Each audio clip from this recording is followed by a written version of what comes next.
Praise God. Tunay nga po na naniniwala po ako na na-bless po ang bawat isa sa ating awitan. Amen po ba? Amen. Tunay nga po na naramdaman po natin yung presensya ng ating Panginoon. At napakasarap po na magpuri na sama-sama sa kanyang banal na pangalan. Amen po ba yun? Amen. Ayan, praise God. Katulad nga po ng inawit natin kanina. Sama-sama na magpupuri. And tunay nga po na kayo po na nasa mga tahanan niyo po, namimiss po namin kayo na makasama rin po sa isang fellowship. And I believe po, in God's perfect timing po, magkakasama po muli tayo sa pagpupuri sa ating Panginoon. Amen? At sa oras na to, patuloy nga po na ihanda naman po natin ang ating mga puso, ang ating mga isipan. Kung meron po kayo dyan mga ballpens, yung Bible po natin, ihanda po natin. Patuloy nga na wag po nating baliwalain yung time na ito, yung pakikinig po. Ito po yung pinakamahalaga. Ang pakikinig po ng kanyang banal na salita. Sabi nga po sa Psalms 19 verse 10, "They are more precious than gold, that much pure gold. They are sweeter than honey from the honeycomb." Tunay nga po, the word of God is more precious than gold. So napakahalaga po ng salita ng ating Panginoon. Kaya sa oras na ito, patuloy ko na, hindi ko na po patatagalin. Tatawagin ko na po ang isang lingkod ng Diyos, ang ating head pastor. Tawagin ko po si Pastor Dominador Doming Delfin. Sa malakas na palakpak po para sa buhay ng ating mga pastor.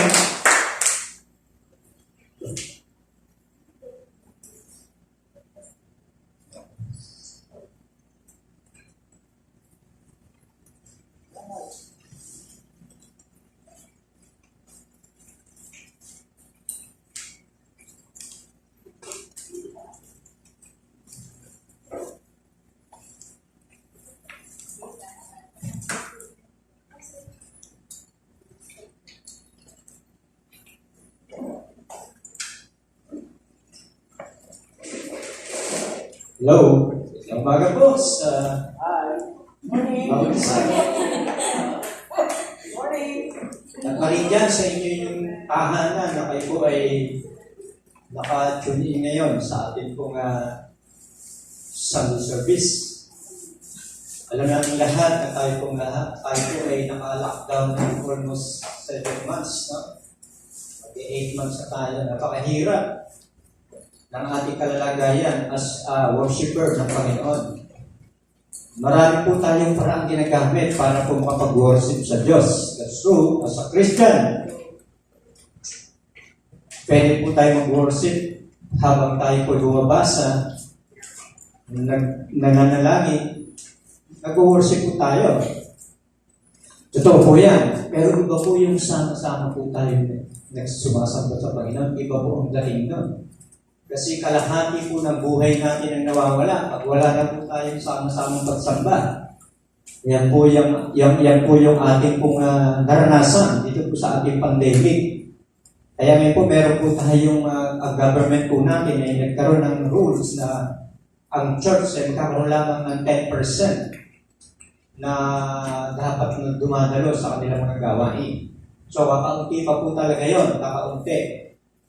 Kaya ngayon, narito po tayo, yung 10% ng ating mga kapatiran ay narito po at nagsumasamba. At kayo pong namin sa tahanan ninyo, kayo pong lahat ay sama-sama pa rin sumamba. Sinisimulan na po natin itong 10% na ito. Baka after naman, hanggang sa December, ay magkaroon na po tayo ng normal na panambahan. At sama-sama na po hindi tayong magtitipon upang magpalakasan, magpanalanginan. Yun po yung plano po talaga ng church, ng iglesia.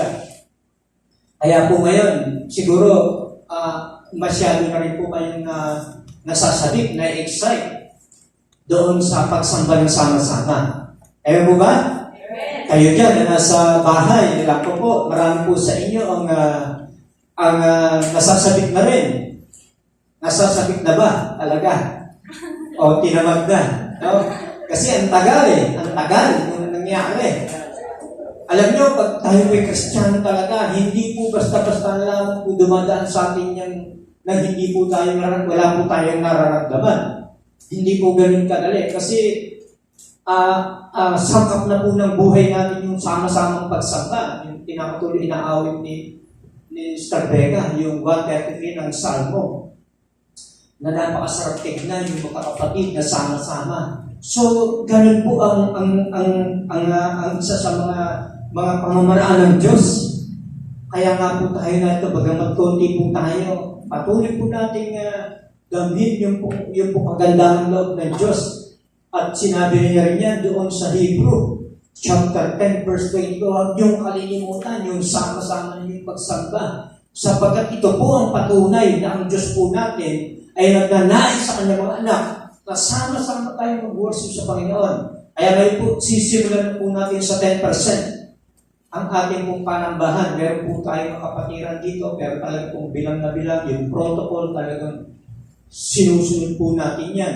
Kasi ang ating pong government ay nagbigay po ng mga rules about protocol tungkol po sa ating pong pagkilos o pagsasama-sama. Yun po pinatutupad po ng iglesia ito. Pero yung pong panambahan po natin, hayaan po natin, pagpatuloy po natin ito. Pagpatuloy po, simulan na uli natin. Maaring this coming November or December na, magkaroon ng 30% na yung attendance, o kaya 50% na this coming December, at pag January, 100%. Nakakatuwa po ang mga kapatiran na nasasabik sa panambahan.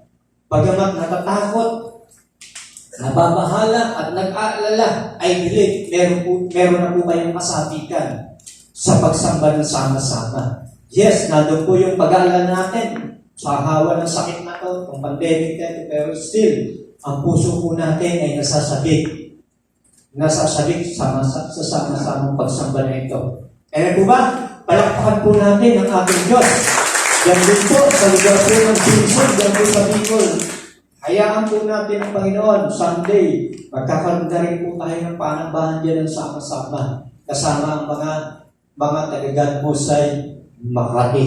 Ayan po ba, taga-Ginson? Ayan po ba, taga-Makati? Sama kayo. Ayan. Pag tinanong, medyo tingnan namin, Pastor. Tingnan namin. That's true kasi may kalayuan. Pero di-divide naman natin yan. Sino? 4, 10.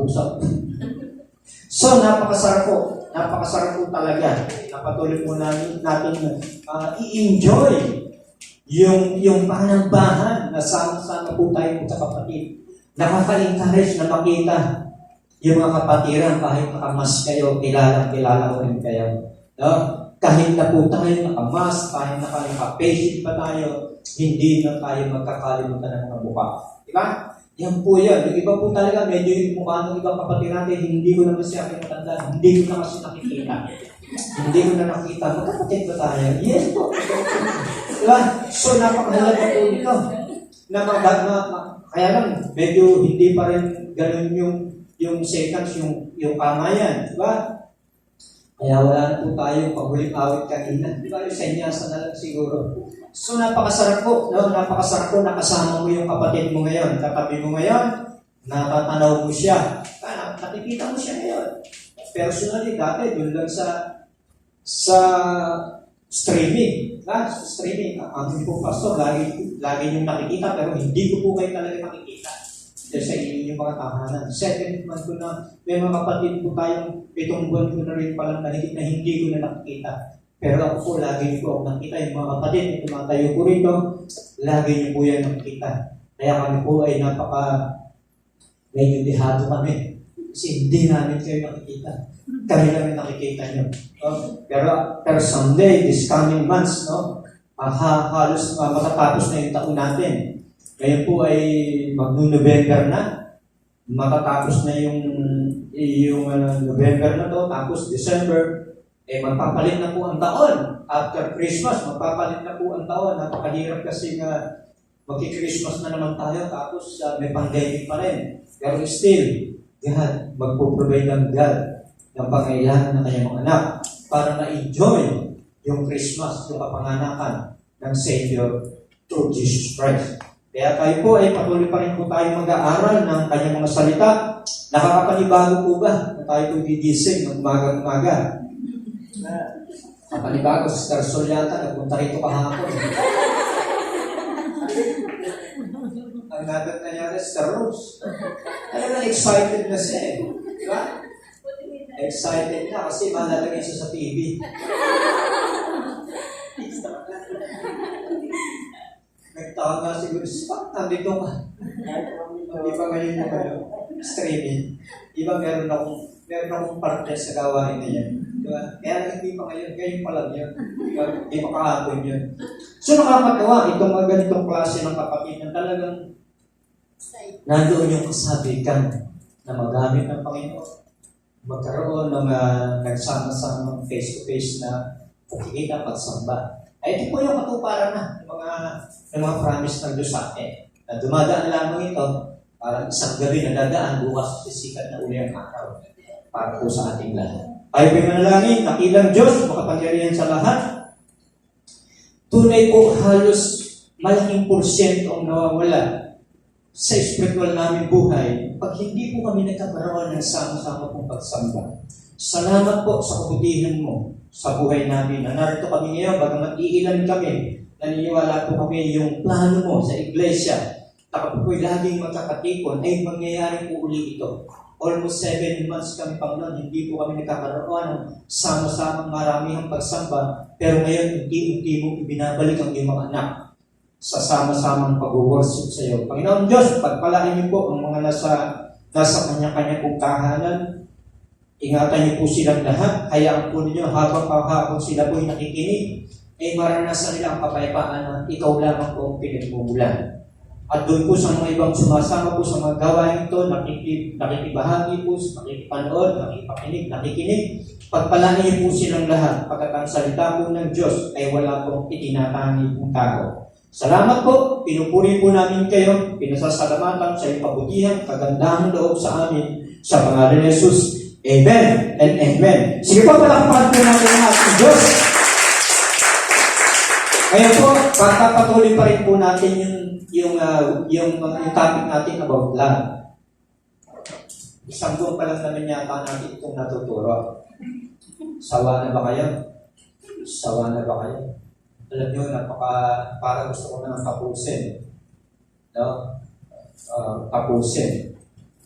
Pero napakaganda po pag sinabi po kasi maintindihan natin talaga yung word na love. Tingnan po natin, babasa po tayo sa aklat po ng Luke, chapter 12. So ayan, makakapagbukas ka rin tayo ng Bible. Dati parang ako lang ang nagbubukas. Diba? Siguro pagdating nyo lang sa bahay niyo yung binubuksan. Pero ngayon, makikita po natin yung pagbubukas natin ng sama-sama natin pagbubukas ng Bible.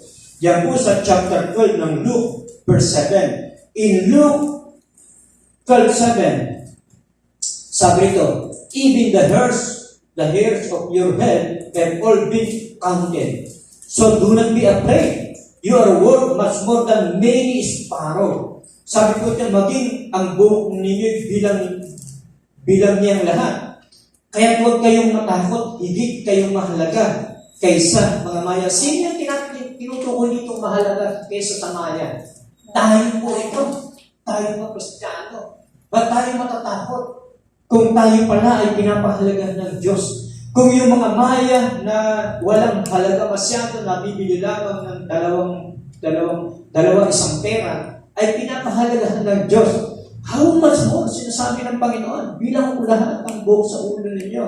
Yun po yung sinasabi, huwag kayong matatakot. Kung yung mga maya ay aking inaalagaan, aking pinagpapala, how much more ikaw, tayong mga Kristiyano. Kaya sabi ko, God's love basis for self-worth. Ano po niyo ang basihan po ng Panginoon sa pagmamahal sa atin? Yung ating pong pagiging mahalaga natin sa Kanya. Marami pong mga tao ngayon sa kapanahunan, parang iniisip nila na wala na silang halaga sa buhay nila. Wala nang pag-asa. Marami pong ganyan eh. Our true value is God estimate of our worth. Alam po niyo, ang tunay pong kahalagahan natin, ang Diyos po ang nakakaalam po nun, nakakakita po nun.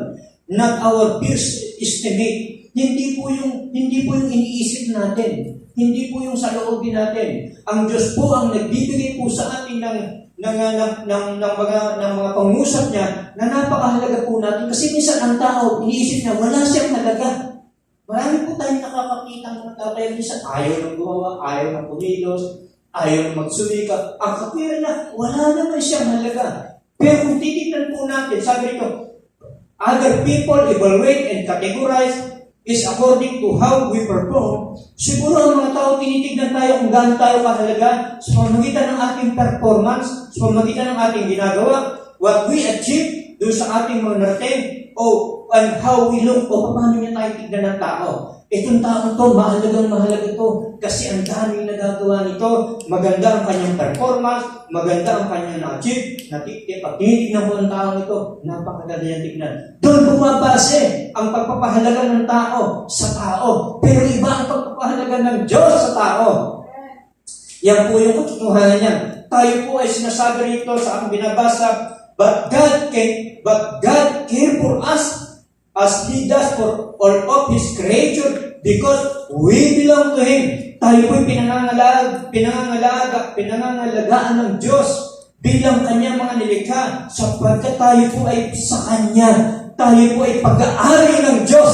Kung ikaw ay pag-aari ng Diyos, mahalaga ka sa Kanya.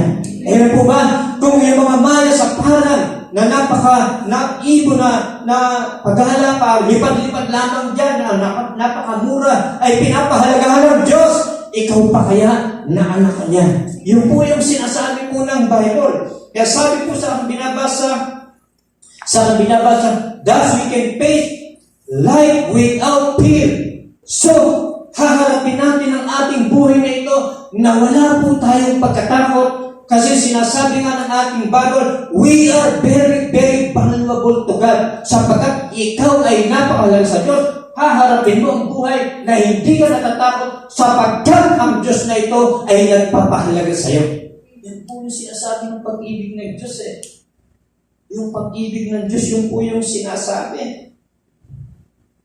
Alam po natin yung consistency ng pag-ibig ng Diyos. Doon po sa prodigal son. Yung kanyang anak ay naglayas at nilusta yung lahat ng kanyang pera. Pero still, ang Diyos na ito naghihintay pa rin sa kanyang anak. Even though yung anak ay nagkamali ng landas na patutunguhan, pero still, ang Diyos na ito ay laging naghihintay. Ganoon ang pag-ibig ng Diyos tuwing nagpapatuloy, hindi humihinto. Sabi ang pag-ibig ng Diyos, kung makikita po natin, nag-aalala ba kayo? Natatakot ba kayo? Sabi ng Bible, tayo kung assume, nandito po tayo, talagang natin yan.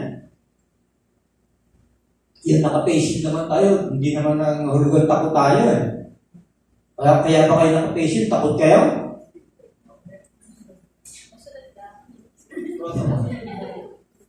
Yan ang magandang sagot, sumusunod lang. Hindi ka na pumunta rito, naka-patient kasi takot ka. Sumusunod ka lang sa protocol ng government. Mamaya maglakad-lakad ka dyan, takot ka sa huli. Diba? Maghuli ka dyan, magpunta ka dyan. Diba? Yun po yung sinasabi ko ng Bible, pag tinignan po natin. Ano ba nakalagayan mo sa buhay? Ang dami mga tao walang pag-asa Lalo sa panahon ng ngayon, wala ng pag-asa. Pero still, ngayon, Kristiyano ka, hindi ka nawawala ng pag-asa sapagkat ikaw ay pinapahalaga ng Diyos. Hindi naman pahalaga sa iyo ng Diyos. Ang pagpapahalaga ng tao sa tao, yung performance na achieve niya, yung maganda buhay niya, ito, very valuable ito, maganda buhay. Hindi. Alam po niya, buksan po natin sa 1 Corinthians chapter 5 verse 1. In 1 Corinthians chapter 5 verse 1, babasahin ko lang po ito. Ang dami po mga taong, yung desperado. Desperado. Kasi nakaranas nga ng ganyang pandemic. Pero hindi tingnan po natin. Sa ating mga Kristiyano, meron ba tayong alam ng mga Kristiyano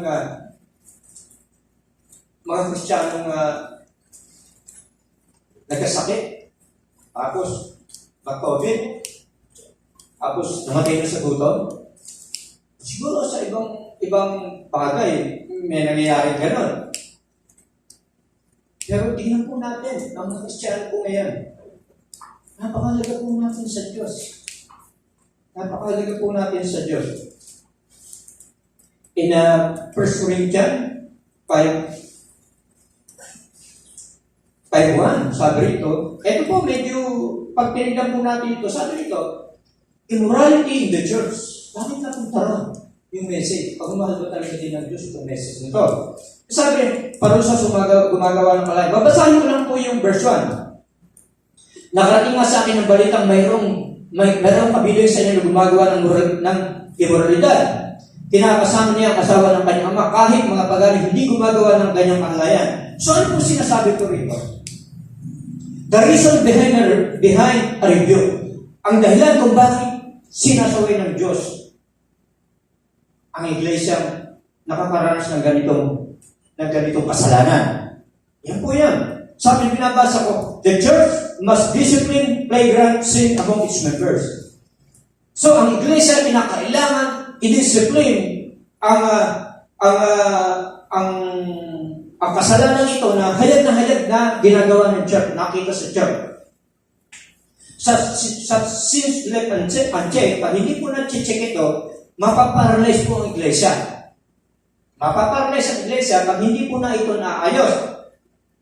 The correction, however, should never vengeful o hindi.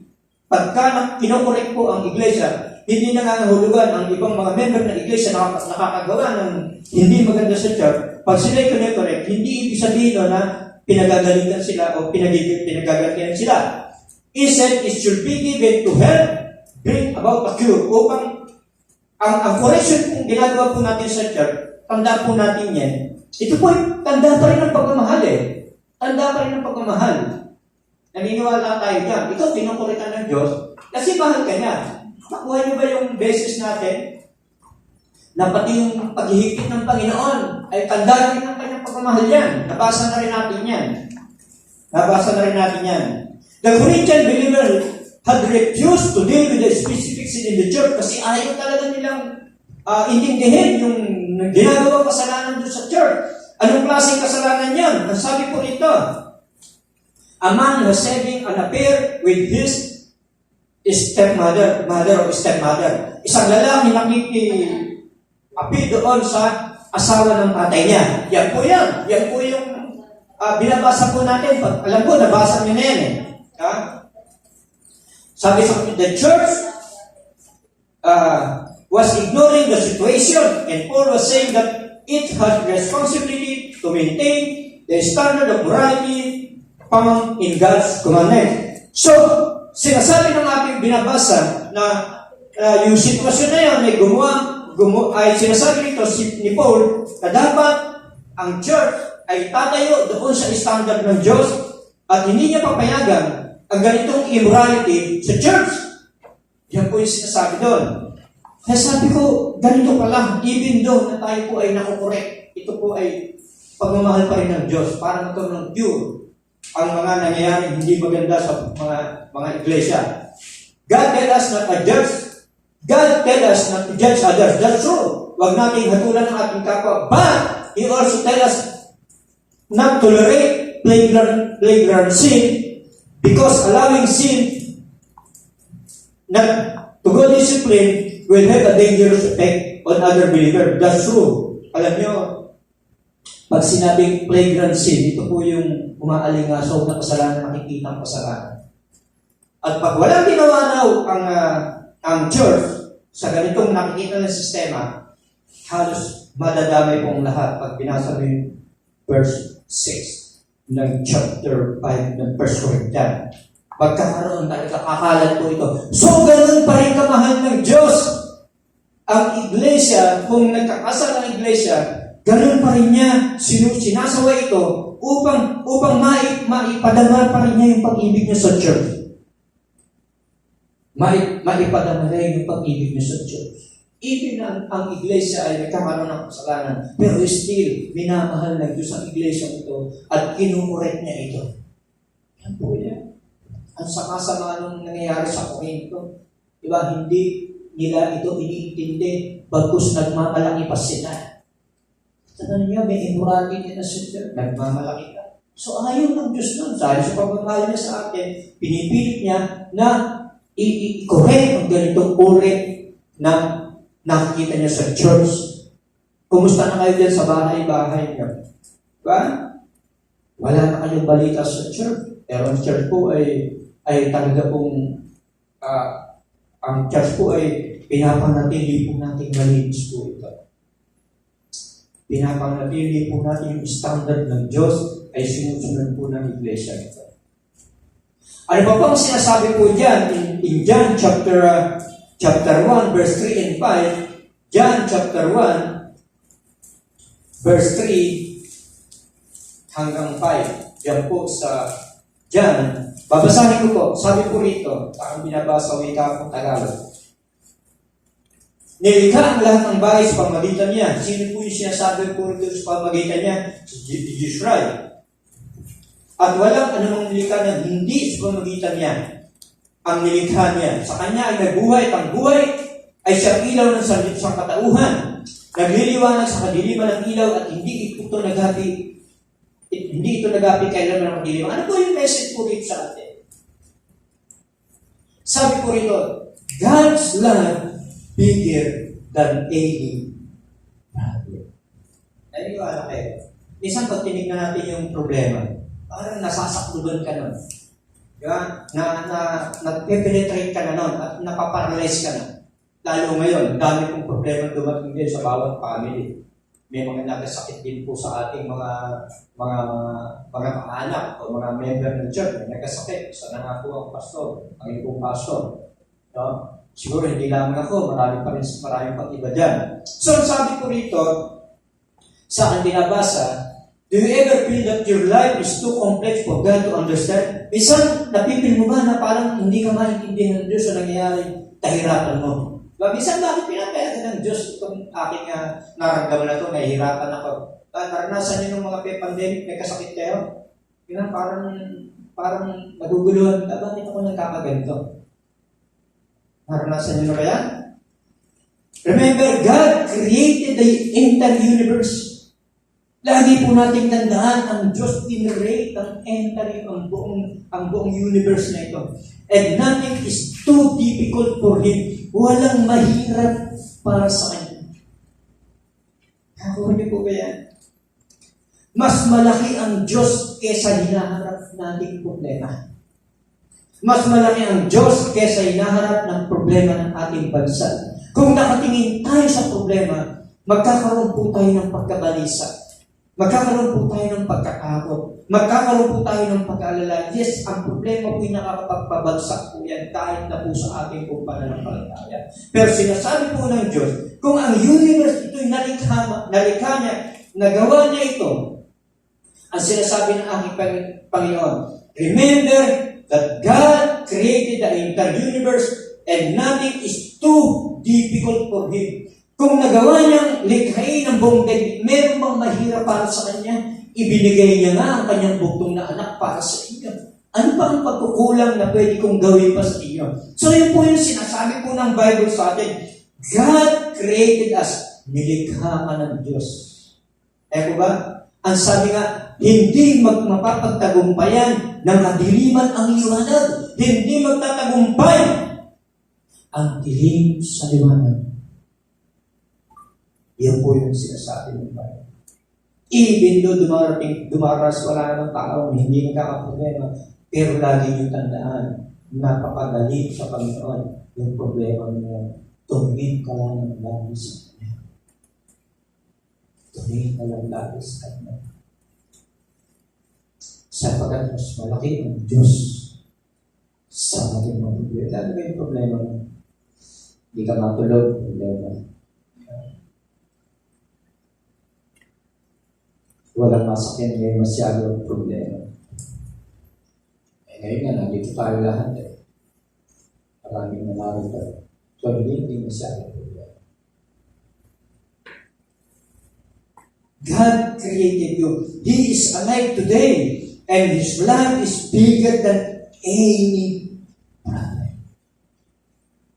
Tandaan nyo, He is alive today, and His love is bigger than any problem. Buhay ang Diyos na pinaglilingkuran mo, pinaglilingkuran ko, pinaglilingkuran natin lahat.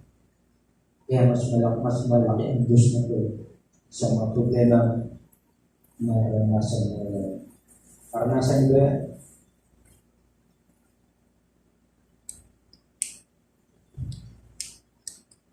Kaya napaka ano po ng pinag-uusapan natin sa love. Basahin ko pa po yung Colossians 1:8. Wala tayong talaga ngayon. Sunod lang po, napasak ako dito, 2 oras na ako dito.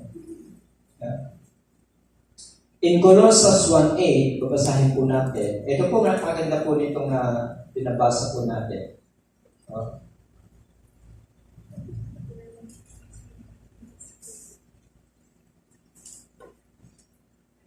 Sa 1:8 ng Colossians, sabi rito, sa kanya namin nalaman ang tungkol sa pag-ibig na ipinagkaloob sa inyo ng Espiritu.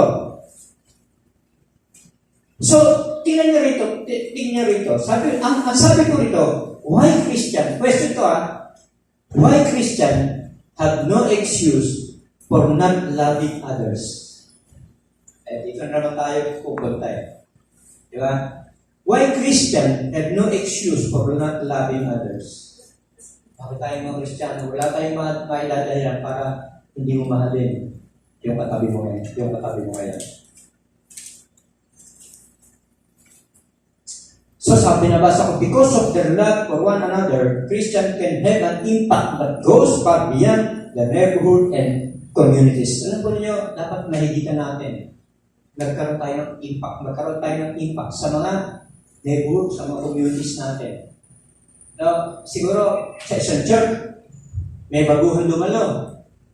Siguro 2 linggo pa lang makikita niya, ang sarap pala ng super nito.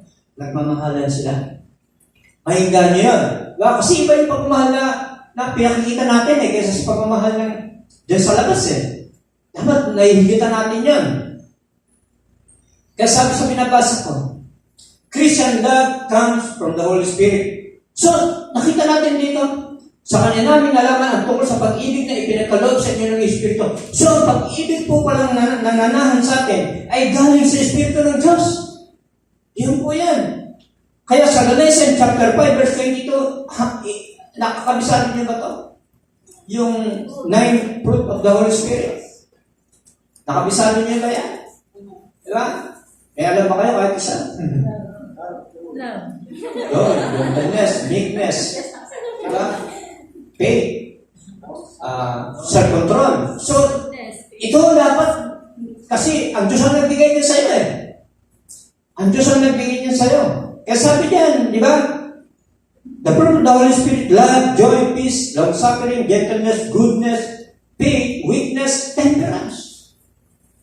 So, ibig sabihin ito, ipinigay ng Diyos pamagitan ng Espiritu Santo. Ibinigay ito sa atin ng Panginoon. Kaya sabi niya, the Bible speak of it as an action and attitude, not just an emotion. Sinasabi po ng Bible po sa atin na ang pag-ibig na ramdaman natin ay kinakailangan i-a-action natin. Hindi emotion lang. Kung ano ba yan? Puro emotion ka lang Pero wala ka namang action. Hindi ganun na sinasabi pag-ibig ng Diyos. Pakita mo ba kayo emotional? Naranasan pa maging emotional kayo. Kailangan mo ma-action. Kaya sabi sa Romans chapter 5 verse 5, yung sabi, di ba? Ang Espiritu ng Diyos ang naglagay sa inyong puso nito. So, ibig sabihin, ang pag-ibig talaga ay inilagay ng Espiritu ng Diyos sa puso po natin. Kaya wala kang dahilan para hindi mo mahalin yung kapwa mo.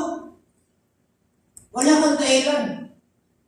Christian have no excuse for not loving because Christian love is a decision to act in the best interest of others. Yan po yung sinasabi. Hindi puro emotion, puro emotion. Pero hindi ka uma-action. Ang love, may action. May gawa. Lagi ka nalang awa-awa, wala akong ginagawang tulong.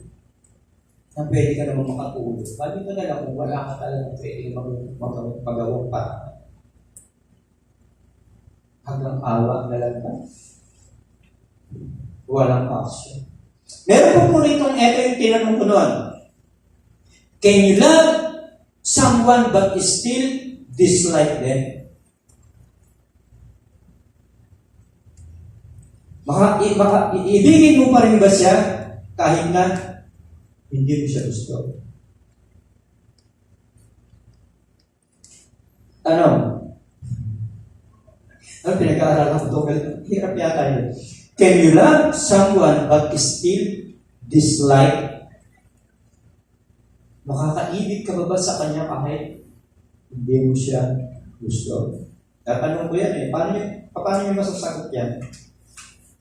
In 1 John chapter 2, verse 9 to 11, in 1 John chapter 2, verse 9 to 11 ng John, ng 1 John, tingnan niyo po rito, sabi sa binabasa ko, ang nagsasabing sinasaliwang na ngunit na napupot sa kanyang kapatiran nito, ay nasa kadiliman pa. Ang umiibig sa kanyang kapatid ay nanatili sa liwanag at hindi siya magiging sanhi ng pagkakasala ng iba. Ngunit ang napupuot sa kanyang kapatid ay nasa kadiliman pa. Lumalakad siya sa kadiliman at hindi niya nalaman ang kanyang pupuntahan sapagkat binulag siya ng kadiliman. So, tingnan po natin itong mga talatang ito. Sabi rito sa amin nabasa. Does this mean that if you dislike someone, you are not a Christian? Kung ikaw ba ay ayaw mo sa isang tao, ano ba hindi ka Kristiyano? Kung ba ayaw mo kay kapatid, ano ba hindi ka Kristiyano? Meron ba kayo mga kapatid na ayaw mo rin? Sagot, di ba?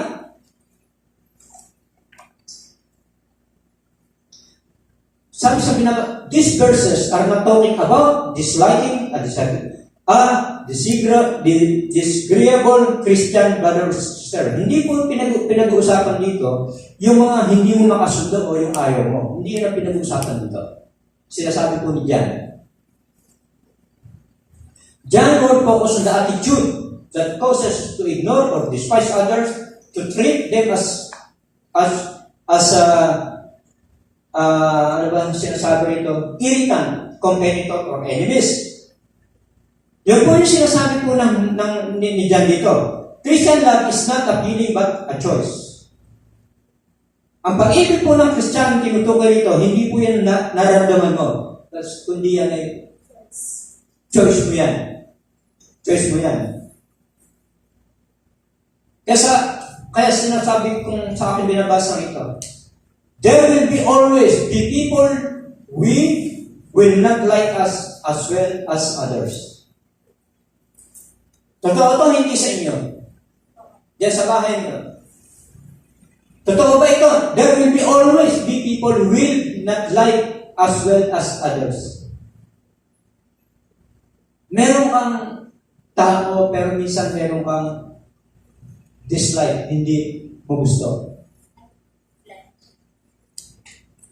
Dito ba sa church, meron kang hindi nagugustuhan?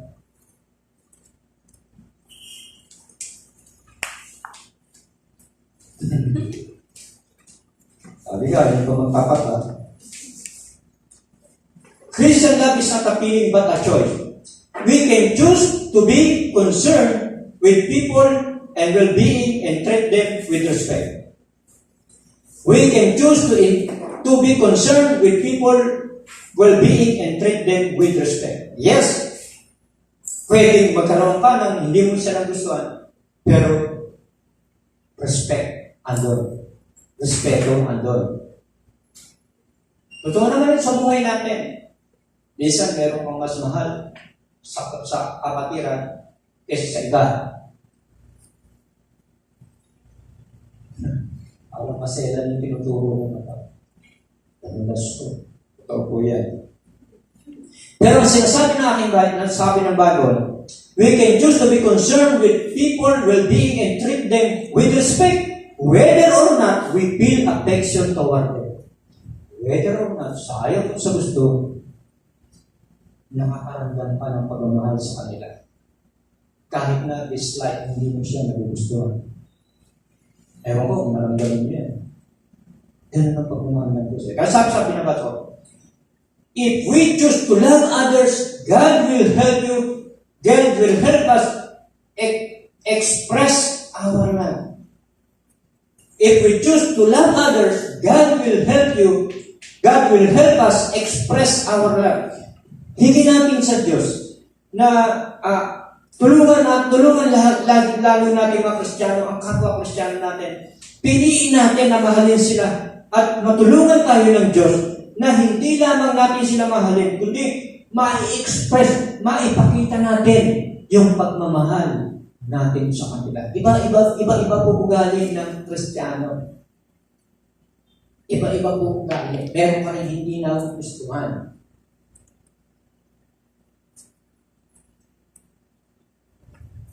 Amen?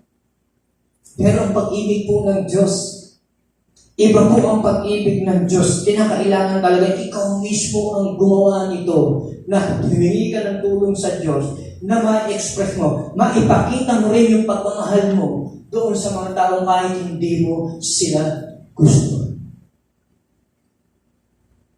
Kasi minsan gusto natin yung mga malalapit sa atin. Diba? Yung kapatibali natin. Eh, paano hindi natin masyado nakapasan? Gusto naman natin, hindi naman sila lumalapit din sa atin. Ayaw, iwag mo, ganun. So, yung pag-ibig po, even though ganun, yung respect, doon pa rin sa puso. At lahat daw tayo mga Kristiyano, bagamat meron po tayo, hindi nagugustuhan, pero yung pagmamahal, nandun pa rin. Kasi ang Diyos ang naglagay ng pag-ibig na yan sa puso natin. Ang Espiritu ng Diyos May aayawan bang tao yan? Walang aayawan tayo, especially kapatiran pa. Kaya po ba? Ito po yung sinasabi ko tungkol sa pag-ibig. Sa pag-ibig. Kasi sabi sa akin doon binabasa, huli na lang ito, huli na lang. Maharapan naman. Sa mas pastor doon natin. Sa inyas ka lang, Brad, pag nainip na natin. Time ka na tayo. Buksan na lang po natin ito sa 13:8 ng dalawa pa pala ito. Kumaalala ka sa pwede pa yan, alas 10. 37. Sabi ko sa binabasa ko, hindi ko nakita Tama maaga pa. Romans 13:8. Babasahin po natin. Romans 13:8. Sabi po sa akin babasahin in Romans chapter 13 verse 8. Huwag kayong magkaroon ng utang kanginuman. Utang ang tinutukoy rito. Pag sinabi utang, obligasyon yan. Maliban sa saguting magmahalan sa isa't isa, sapagat ang mahal sa kapwa ay tumutupad sa utusan. Why is love, sabi po isang binabasa, why is love for others called a debt? Bakit sinasabi ang pag-ibig mo sa kapatid mo ay utang? Ay utang. May utang ka ba sa kapatid mo? Ikaw kapatid, may utang ka ba sa kapatid mo? Sagot nga. Ha? Lahat tayo may utang. Ano utang mo sa kapatid mo? Ano ibabayad mo? Hindi pera to, ha? Obligation ito, kung tukuyin. Why love for others called an obligation? Kasi bansalin obligation yan. We are permanently in debt to Christ for the love He has poured out on us. Totoo po yan. Lahat po tayo ay meron po tayong permanently debt to Christ, utang kay Jesus Christ, obligasyon kay Jesus Christ. Sapagkat ang laki-laki ng pagmamahal na ibinigay niya po sa atin. Ang laki-laki po ang pagmamahal na ibinigay niya sa atin. The only way we can even begin to repay this debt is by fulfilling our obligation to love others in turn. So, ang pinaka-pwede mong maibayad sa pag-ibig ng Diyos, ni Jesus Christ na binigay sa iyo, ang mahalin mo rin. Kung ikaw minahal ka ng Diyos na sobra-sobra, kung ikaw ay inibig ng Diyos na sobra-sobra, ang sinaspara makabayad ka sa pag-ibig ng Diyos, ni Jesus Christ na binigay sa iyo, para makapagbayad ka, ikaw ay magmahal din sa kapwa mo. Lahat tayo ay may utang. Lahat tayo may obligasyon. Ano ang obligasyon natin?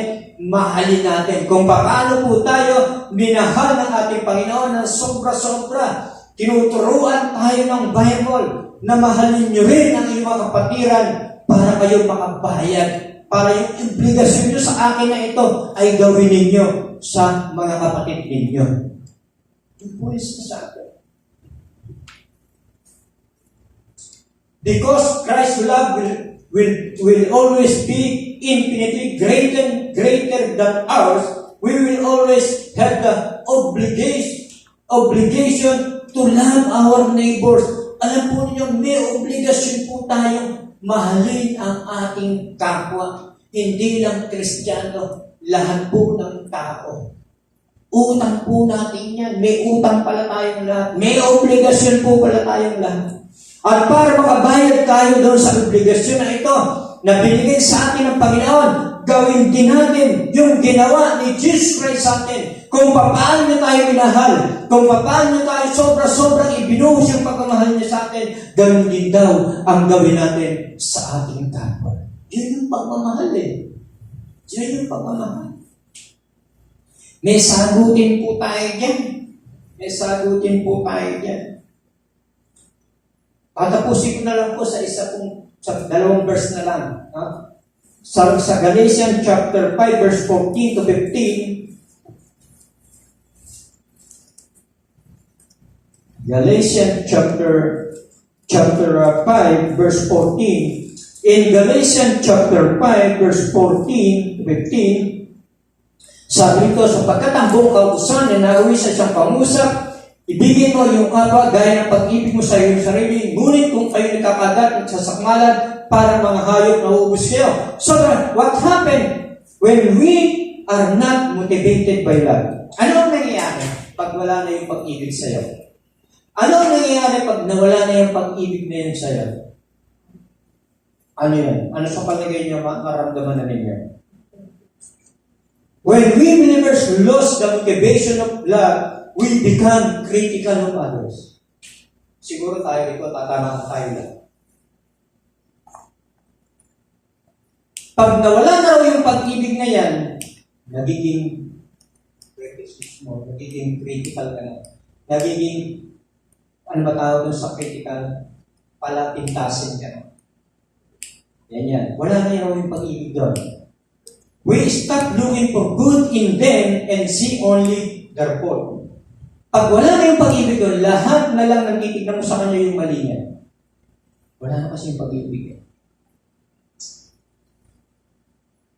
Wala na yung pag-ibig. Soon, we lose our beauty. Pag nangyari yun, very criticize ka na ng criticize, pintas ka na ng pintas, mawawala yung unity. How you talk behind someone back. Paano ka ba nagsasalita sa isang kapatiran ng patalikod? Yeah.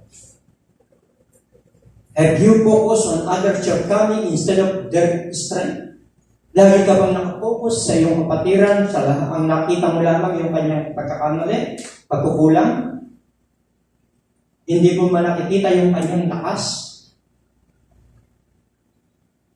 Remind yourself of Jesus' command to love others as you love yourself. Binasa natin. When you begin to feel critical of someone, make a list of at that person positive qualities.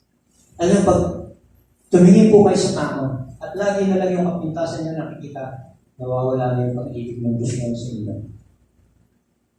Pag ang lagi mo nakikita yung kapatukulan niya, nawawala na yan. Sabi, tignan mo yung kanyang kalakasan. Tignan niyo rin yung strength niya. Diba may mga tao parang walang ginagawa? Parang dyan lang, nakakakita tignan. Pero may katangian pala yung mga tao na to. Ay, mga katangian pala.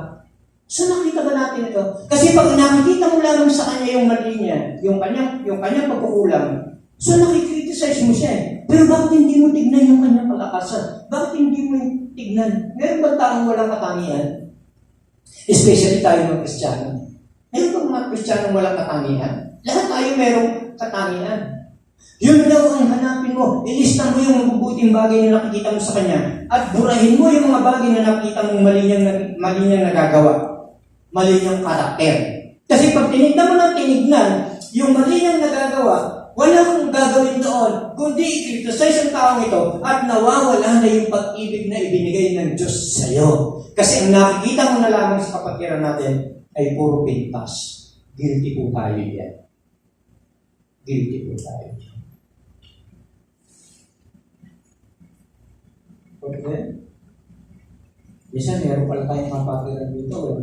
Tapos, nakita ko pala, may mga ano pala yan, may mga, ano ba tawag doon? May mga kakayahan pala iba yan eh. Ha? Minsan nga sa isang mag-anak, kumakain sila. Sabi nung tatay, kasi nagluto yung asawa niya. Ang sarap ng niluto mo, di? Sabi, sunod nga yung niluto ni nanay. Sunod mo, tapos sasabihin mo pa, ang sarap ng niluto mo. Itong pagbilang mo na yung nanay. Siguro napagod lang yan eh. Hindi naman ganyan talaga yan. So makita niyo, kasi titignan mo yung kanyang mga, hindi mo pag nagluluto yan masarap, medyo nasunog lang. Pero mo na intindihin yun. So makita niya, meron naman siyang mga katangian. Yun ang tignan mo. Yun ang tignan mo. Huwag yung kanyang kapintasan. Huwag yung kanyang kapintasan. Kasi pag tinignan mo yung kapintasan niya, mawawala na ang pag-ibig ng Diyos sa iyo. Puro pintas, puro kritisismo, puro ganito. So, ang pag-ibig ng Diyos, nawawala pala yun sa'yo. When you begin to feel critical of someone, make a list of God's person positive qualities. Tignan mo rin yung mabubuting bagay. Hindi nga siya masalita, pero ang aga niya naman lagi siya. Tignan mo yung pagiging maaga niya. Ang dami-dami makikita mabubuting bagay. Kaya sa binabasa, when problem need to be addressed, confront in love rather than gossip. Confront mo with love rather than ikwento yung buhay ito. So, salamat po sa inyo pong walang sawang pagsubaybay sa gawain ng Panginoon. Kayo din po diyan sa inyong tahanan. Salamat po sa inyo. Salamat din sa mga kapatiran. Bagaman po po tayo kami rito. Dahil meron po tayong protocol sa lahat. Dahil tayo po lahat ay nakapag-fellowship, nakapag-worship, nakapakinig ng mga salita ng Diyos, at nakita-kita po ng face-to-face tayo magkakapatid ng araw ng Sunday. Yan po ba? Palakpakan po natin ang ating Diyos. Palakpakan po natin. Tuloy po tayong lahat. Tayo po magwawakas na sa isang panalangin. Hallelujah! Dakilang Diyos, makapangyarihan sa lahat. Salamat po sa bawat yugto ng aming buhay na hindi mo kami pinabayaan sa kabila ng pandemic na nangyayari sa aming bayan. Tulungan mo kami sa nangyayari sa amin, lalo kami magtiwala sa iyo. Lalo po namin makita na mas malaki ka sa problemang kinakaharap at kakaharapin pa namin o kakaharapin ng aming bansa. Panginoon namin Diyos, kayo po ang lumikha ng lahat ng bagay. Anumang difficulties, anumang maranasan namin ngayong hirap, makita namin na hindi mo ito ipagbawal ang bahala sapagkat kami ay mga anak mo, napakahalaga namin sa iyo, Panginoon. Salamat po sa iyo pong pagpapala sa amin. Salamat po sa iyong mga salita na pinagsalusaluhan namin. Nagiging pagkain, sustansya ng aming mga espiritual na pagkain, Panginoon. Lord, thank you po sa inyo po namin po. Kinikilala po namin. Kayo po ang nagpo-provide ng pangangailangan ng bawat iglesia. Hindi lamang sa iglesia ito, ang whole body, ang body of Christ. Kayo po ang nagpo-provide ng pangangailangan ito, Panginoon. Lord, continue po yung provision nyo, i-provide nyo po sa amin, sa iglesia ito. Jehovah Jireh, Panginoon, kayo po ang Diyos na pinagmumulan ng resources, kayo po ang Diyos na pinagmumulan ng lahat ng pangailangan po ng church na ito. Bigyan mo rin kami ng kapayapaan sa isa't isa. You are Jehovah Shalom. Bigyan mo lahat kami ng physical na kagalingan. You are Jehovah Rapha. Lord, salamat po. Salamat po sa mga salitang ito. Salamat po sa nakapakinig. Salamat po sa nagsiawit kanina, sa nag-participate. Salamat po sa inyo. Sapagkat kung hindi po kayo, wala pong mangyayaring pagsamba, wala pong mangyayaring fellowship. Ang papuri, pagpapasalamat ay tanging sa iyo lamang sa pangalan ni Jesus. Amen and amen. Palakpakan po natin ang ating Panginoon.